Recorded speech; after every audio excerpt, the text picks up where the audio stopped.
Let's get one thing absolutely clear right out of the gate.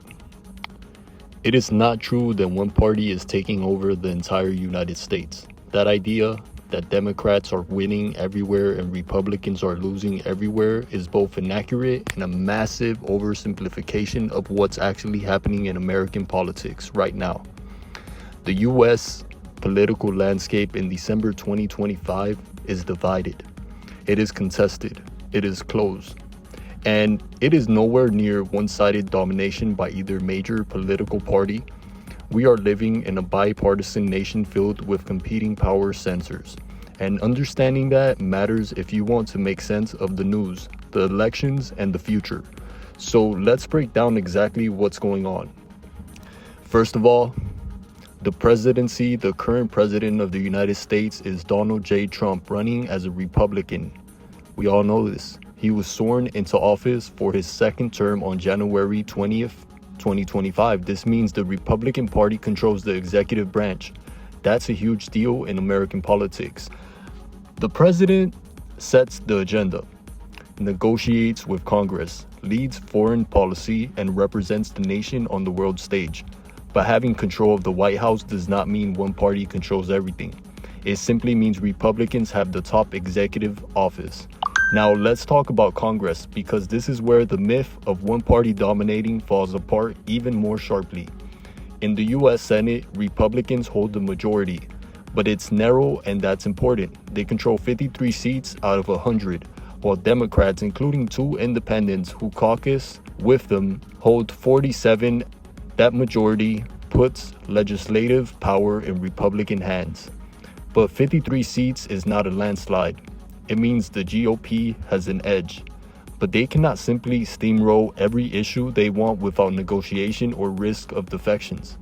In the US, in the House of Representatives, Republicans also hold a narrow majority, but it's tight and subject to change. The House is made up of 435 voting members, and as of late 2025, Republicans hold roughly 219 to 220 seats, while Democrats hold 213 to 215 seats. Depending on timing and special elections, neither party controls the House in a blowout fashion. And a couple of special elections could shift things right back the other way.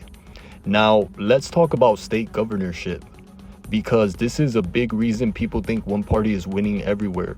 In reality, the balance at the state level is even more complicated than at the federal level. After the 2025 gubernatorial elections, Democrats gained several seats, leading to around 24 governorships nationwide. Republicans still hold around 26 governorships, though exact numbers shift with special elections and ongoing state races. So you have Democrats making gains in some states, but Republicans still hold a slight edge in governorship overall. This means in terms of executive leadership at the state level, power remains distributed between the parties. Let's step back for a moment and zoom out onto what all this actually means. It does not mean Democrats are dominating. It does not mean Republicans are losing. It does not mean one party has conquered the entire nation. What it does mean is the Republican Party holds the presidential office. The Republican Party currently has majorities in both the state and the House, but slim ones. The Democratic Party holds a significant number of governorships and state leadership roles. Power is divided, contested, and constantly shifting. This is the very definition of a competitive two-party system. So why does this myth that one party is winning everything keep spreading? Why do people talk as if Democrats are dominating or as if Republicans are losing? The answer is not that one side is actually winning everywhere. The answer is simplification. People take a snapshot of one set of numbers, maybe a couple of big wins in certain states, and turn that into a sweeping narrative. But those narratives don't hold up when you look at the full picture. Think about it like this. If you only look at the presidency, you might think Republicans are running the whole show. But if you only look at governorships, you might think Democrats are on the rise. If you only look at state legislatures or local offices, you could get a completely different story in every region of the country. The truth is that power in the United States is distributed, not just between the two parties, but vertically between local, state, and federal government, and horizontally across legislative, executive, and judicial branches. No single party has uncontested control of all those levers of power. Anyone who claims otherwise is either oversimplifying the situation, misinterpreting the data, or intentionally cherry-picking facts to fit a narrative. In fact, the narrowness of partisan control highlights how close the country really is. A shift of only a handful of seats in the White House could flip the majority. A few wins in key 2026 races could change the Senate balance, and state leadership is always shifting as voters react to local issues, national issues, economic trends, and social change. Understanding this complexity is crucial if you want to participate meaningfully in our political system. Whether that means voting, advocating, debating, or simply engaging with the news, the United States is not a blue country or red country. It is a patchwork of competing values and interests, all negotiated through elections, representation, and civic engagement. The idea that one party is taking over is a simplified soundbite, not a reflection of reality. So let's talk about what the real political landscape tells us.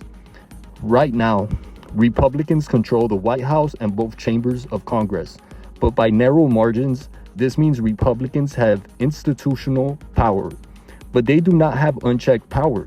They must still negotiate internally within their party and often with Democrats, especially on issues that require more than a simple majority.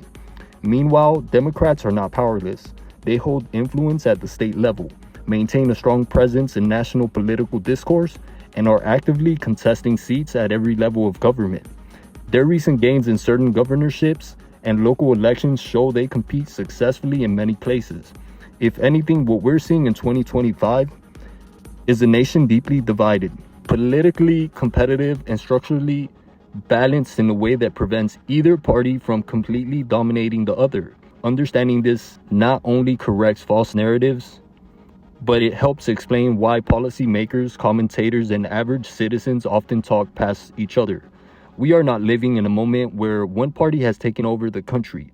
We are living in a moment where the balance of power is fragile, contested, and constantly shifting.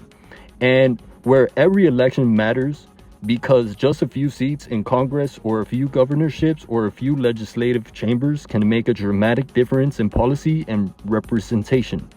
And that is exactly how a representative democracy is supposed to work: messy, contentious, competitive, and reflective of a population with diverse perspectives and priorities.